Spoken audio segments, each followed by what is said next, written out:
everyone. So with the Alaska cruise season starting in the next few months, we thought we would come on and give our tips from when we did our Alaska cruise in May 2023. Because I would say we've done 9 cruises in total, and by far was it not only our favourite cruise we've ever done, it was definitely the one that took the most amount of research and planning, and we still learned stuff along the way. Yeah, definitely. So we picked up stuff that we didn't realise that you'd have to think about. Yeah, there was so much, and what we want you to do is just share that for anyone else going on a Alaska cruise or are thinking about going on one.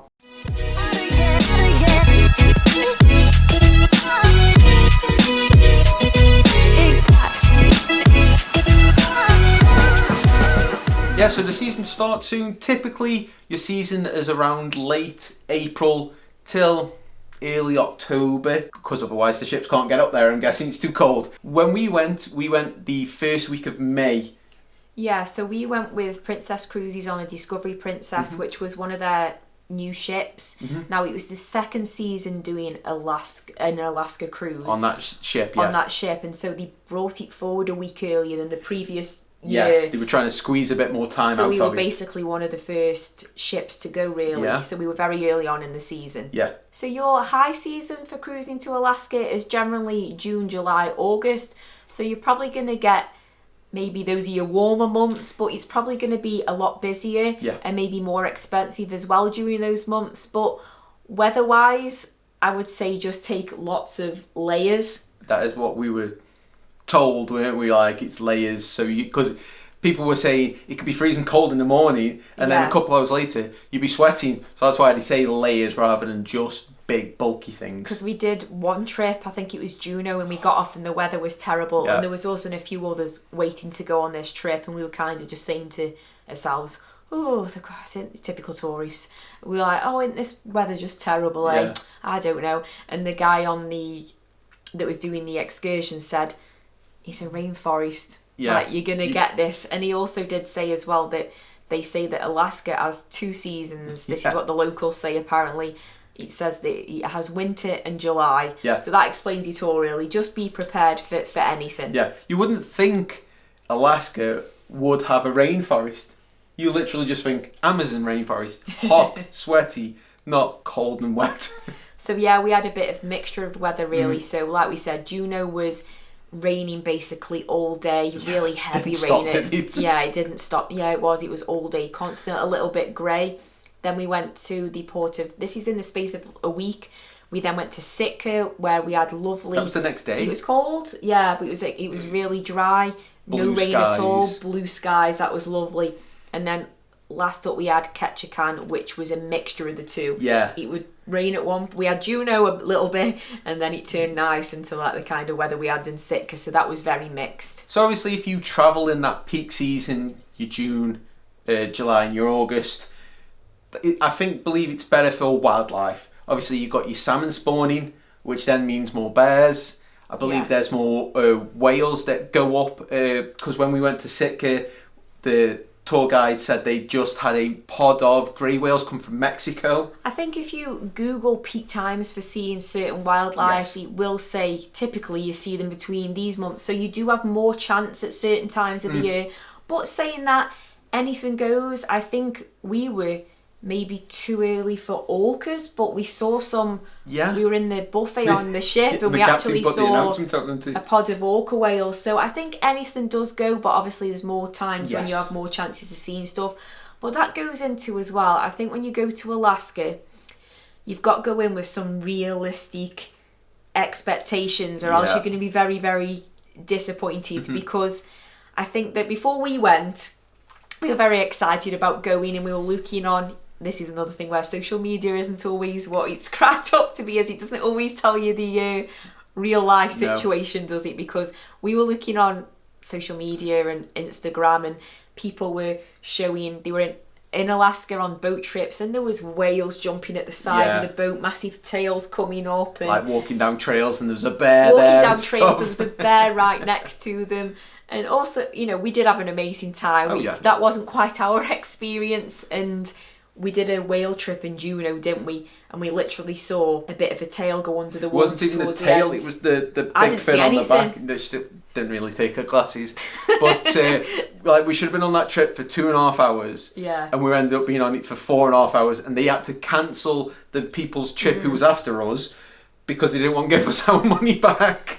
Yeah, so obviously there was people on that boat trip. Oh man, they were disappointed, weren't they? They were really, you know, and I understand why, but what can you do? It's wildlife. Yeah, it's wildlife. But then on the other plus side, we saw our first bald eagle in Sitka in the wild, didn't we? Because obviously we'd seen them at the bear sanctuary. We'd seen bears in the bear sanctuary that we went to, and the raptor centre, which was like a bird rescue centre. There was bald eagles in there. But our actually seeing a bald eagle in the wild, it was in Sitka in the tree. So, you know, there is amazing sights to be seen, but just be realistic with it. So yeah, if you go in the early season, you may not really see the salmon and all that stuff, but you will get nicer views because there'll be snow still on the mountains. So like we got really nice photos of the snow-peaked mountains in the distance and stuff. One of my favourite, I'll put the picture over now, one of my favourite pictures that I took was in Sitka, and it was the cherry blossom tree, it was really nice. And then behind was the snowy mountains in the background.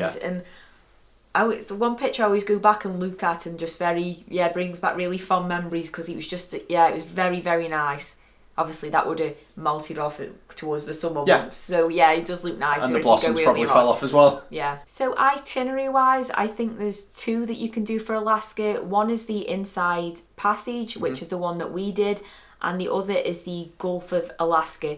So with the Inside Passage, it's normally done over a week, and you go it's a round trip normally from either Vancouver or Seattle. But with us, which I haven't seen very commonly on when looking at Alaska cruises, we didn't see it very often. We embarked in Vancouver and then disembarked in Seattle. We were lucky with that one, really. Yeah, which was nice for us. Best of both. Yeah, it was nice for us because we got to see. We actually got, we got to visit Canada and go Vancouver, and then we got to see a new state in America. So we really liked that. Yeah. But we didn't see many of those. No. And not seen many of them. Still looking. Yeah, not seen any other ones though. So we were really lucky. Because that was a big plus for us, really. Yeah. So on our cruise of the Inside Passage, we went to Ketchikan, Juneau, Sitka, and we also cruised to the Hubbard Glacier.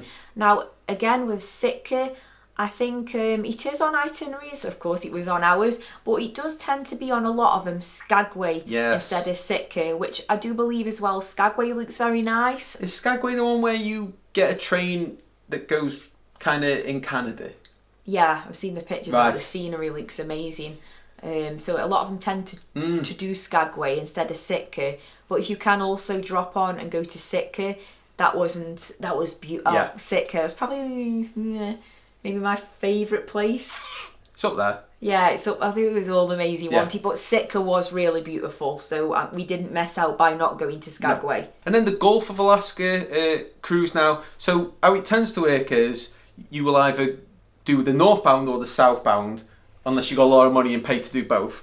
So you'll either embark out of Seattle or Vancouver up, and you'll finish at Anchorage, but you'll do the Inside Passage on the way up, and then you'd fly out of Anchorage to wherever after that, or you'd do it the other way round. So you'd do the southbound from Anchorage down to Vancouver or Seattle. I think with the Gulf of Alaska one, you need more time, because I think it covers a lot of the stuff on the Inside Passage plus a lot further north. It's probably one that we would maybe look at if we were to do it again in the future, just because you get to see it'd be nice a lot more. But yeah, I bet it is nice just going that cruising that more further afield. So if you want to go to the Glacier Bay National Park, only certain cruise lines go there, and it's only on certain itineraries, not many at all really. I bet it is a really nice one to do. Again, if we looked at going back to Alaska on a cruise, we'd look at maybe doing the Glacier Bay National Park, because I believe that only 2 cruise ships can go in the park at a time. Obviously you'll cruise around, look at all the glaciers, and I believe a park ranger gets on the ship, and then he explains things and points things out as you go around. So I bet Scenic wise, that is a really nice one to do. Yeah. So like we mentioned before, we did do our Alaska cruise with Princess on the Discovery Princess, which we do highly recommend going with Princess. Yes. They were a great company. We've done many videos cruising with Princess and a review of the ship itself, if you want to maybe look at them as a cruise line and a ship. But there are many other options as well that you can cruise to Alaska with. Not all cruise lines go there. No. But I think some Royal Caribbean, Celebrity, Disney, Holland America. I think those are that's the cruise line that have been cruising Alaska the longest and claim to have the most Alaska cruise expertise, like on cruising there. I think it's like over 75 years, but I think Princess have been cruising there over 50. Yes. So they know the stuff in terms of, you know, cruising around Alaska. Yeah, because they know when we were on board, they know what you're looking for. Like Stacey said, we saw them orcas in the buffet, and every time you saw whales, the captain was always on the announcements. Yeah. Whales on this side, was whales over there, look here, look there, there might be a summit. So they were really good to let you know all this stuff. They said once there was a strong chance of them seeing the Northern Lights that evening, and he said that because it's such a, you know, a rare sight that would be nice for you to see. He says even if they come out at 3 o'clock in the morning, we will put a message out to your cabin just so you get the opportunity. We didn't end up having the announcement because obviously they weren't there, but it was nice. It's good that they do that. Yeah. So a big cost on these trips is the excursions, because like I said, when we went to Juneau, we did the whale and glacier trip. Now, just an example, if we booked it through Princess, it was roughly about $270, $280 each. Now, we booked it externally and got it for just less than that for both of us. Yeah. So there's a big difference. Now, these cruise excursion companies, at the time of booking, we had to put what line we were in, and we had to pick different times for the excursions. So if you do get a little bit, am I okay using these external companies? They know what ship you're on. They know what time you're disembarking from the port and stuff. So they know what time you've got to be back. They also had with that particular company that we used for that excursion, they also had a policy where they gave you your money back if for some reason the ship couldn't dock into Juneau. Yeah. So that was really good. Maybe look out for things like that, because then you're not worrying about what if the ship can't dock there. And like we mentioned before, because he kept us out longer on that trip trying to see some whales, we didn't have as much time when we visited the Mendenhall Glacier afterwards. I think we should have had 3 hours, but we only ended up having like 1.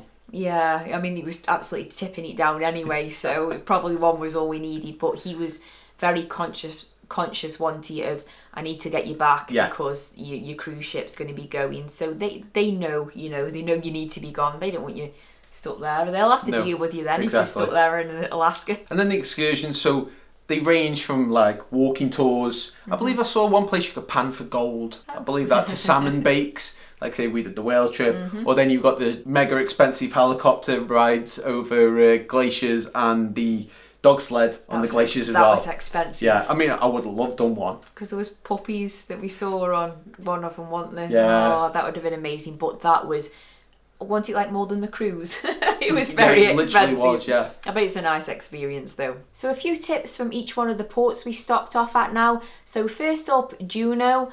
So like we said before, we did the whale and the glacier trip. It was the Mendenhall Glacier. Yes. So once we got to the glacier, which was delayed because we were on the whale trip a lot longer than what we should have been, there's also there was a Nugget Falls trail that was 1.5 miles long that takes you up to the glacier, and we really would have liked to have done that. I mean, the weather was terrible anyway, wasn't it, that day, but we really would have liked to have done that because there's a waterfall that you can walk right up to as well and stuff like that. I think you can see bears on this trail I'd seen before. So yeah, it was a shame that we missed that. So make sure if, you aren't delayed on your whale trip or whatever, or you've got the time, make sure you do that Nugget Trails, because we would have liked to have done that. And then the thing with Juneau was there wasn't loads there. There was a few gift shops. It's the capital of Alaska, Juneau. Yeah. But it wasn't much for like tourists. No. You'd have to really do an excursion. One of the other big ones from there, which is right next to the cruise ships, is the big huge cable car that goes up the side of the mountain, but it's like this going up, and it's like, nope, we're not going on that. I bet the views are amazing, but it wouldn't have been on the day we went anyway, because it was grey and cloudy and wet. Yeah.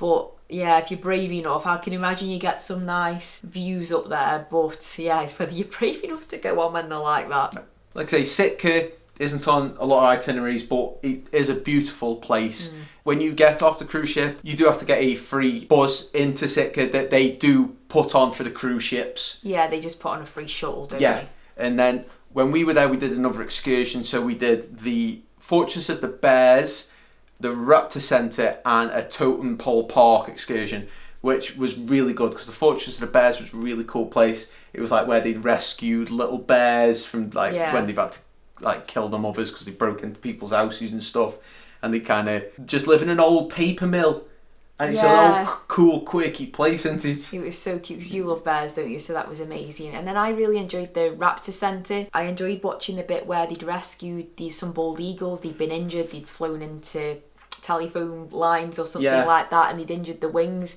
and they were trying to. Some of them they couldn't, unfortunately, because it was they just wouldn't be able to fly again. So they looked after them.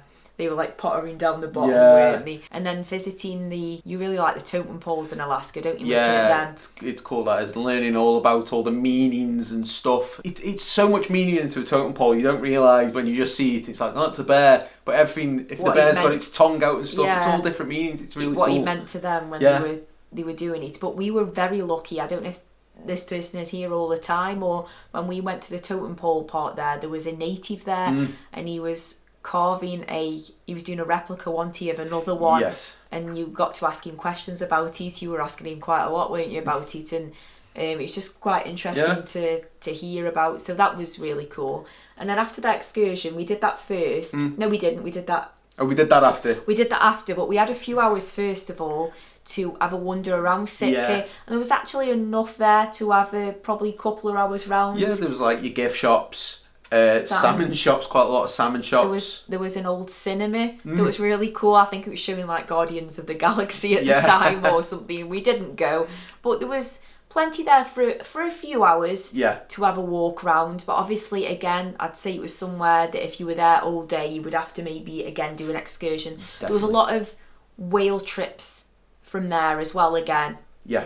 So you could do a whale trip if you maybe didn't do one at one of the other ports. You did a different excursion. So then we also went to Ketchikan, which, as we noticed on the sign when we were there, it said Ketchikan, first city of Alaska. We were like, why? We had to Google it because we were like, why does it say the first city of Alaska? But apparently, normally when you're cruising up the inside passage, Ketchikan would be the first place that you stop off, but it was actually our last, so that's why it didn't make sense to us. We were like, why is it called the first city? It's the first city as you're going up. But that's what it's called anyway. I'd probably say out of over Sitka and Juneau, because we didn't actually do an excursion here. No. There was a lot more there to just potter about with. We did end up paying to do the Alaskan Lumberjack show, which was just a short walk from the cruise terminal. So yeah, we ended up paying to do that, but excursion wise we didn't. There was enough there, I would say. Loads of gift shops. There was totem poles there. Creek Street. Yeah. Which used to be how should we put it? It was a red light district. That's the basically one. But it's not anymore. No, it's not anymore, and it's not. You can walk in now, and all the buildings have been turned into shops, so it's not seedy or anything. If you've got children with you, if you go up, I think one of them was called Dolly's Museum, and I think they still had stuff in there related to what it was. But unless you went up to the windows or you paid to go inside, it's not like it was obvious that what the place was. No. If you've just got children there and you don't want them to know what it was, but also the information's there if you're interested in the history of what it was. Now, when you get off the ship, you can either just walk into Ketchikan, or there was a free, like a normal bus. Was it a public bus? Yeah. The locals were using it anyway. Yeah, I don't know if it was just for the cruise ships, but the locals were on it. Now, when we got on it, because what I'm going to show you, we already knew about.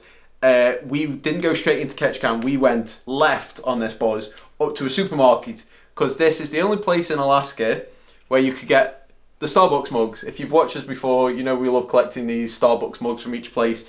So that was the only place we could get our mug from. Yeah, so unless you collect the Starbucks mugs and you want to go left up to there, I wouldn't probably go if you weren't to collect with the Starbucks mugs. It wasn't really a big mall. It was just a. It was a supermarket with a tiny Starbucks counter in it. So it wasn't. I mean, it took us 10 minutes, 15 minutes, if that, extra, because we collect the mugs. But it's not worth doing.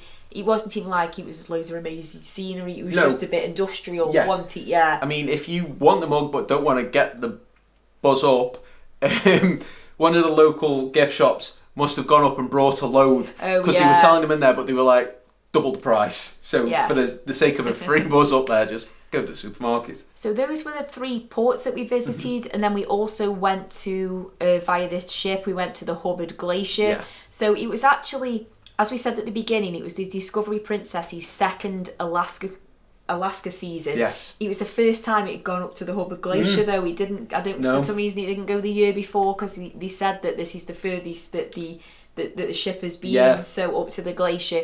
Now, I think whether it depends on what cruise ship you go with, size or anything like that, maybe. It is probably. I don't know how close you can get to it. Obviously, the smaller the ship, the closer you can get to the glacier.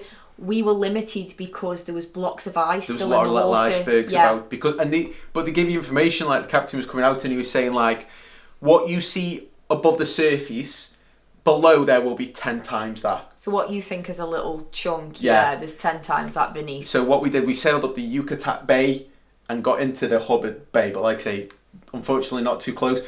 I would recommend, we never thought about it, it's another thing we'd learnt for another time, would be take some binoculars. Because once again, Captain made an announcement out. He said, as you're going along, carefully look at the shore, because what you might think is a boulder could be a bear.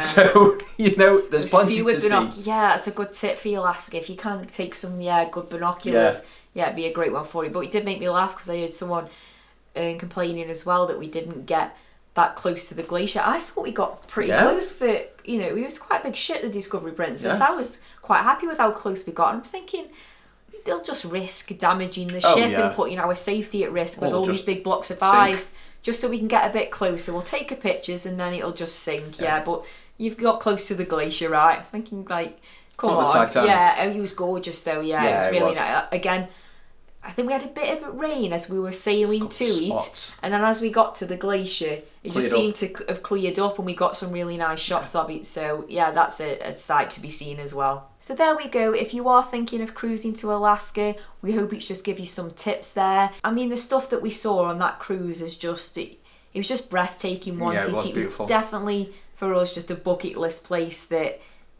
Just one of the probably favourite places we've ever been. It was amazing. It'll take a lot to top that. For scenery and stuff like that, And that's why we've just done this video, because especially with us as well, if you're flying long haul to get there and you've got your flights on, your hotels before, it can be expensive to cruise Alaska. And that's why we wanted to give these tips, because you really just got to try and make the most of it and know some information before you go. Yeah, exactly. So like I said, we filmed all the ports we went to. We got plenty of content off the ship. So if you're interested in that ship or the ports, go back and watch them, because they were really fun videos. Even though we were getting absolutely drenched in Juneau, we still had a great time. But as always, thanks for watching, guys, and we'll see you next time.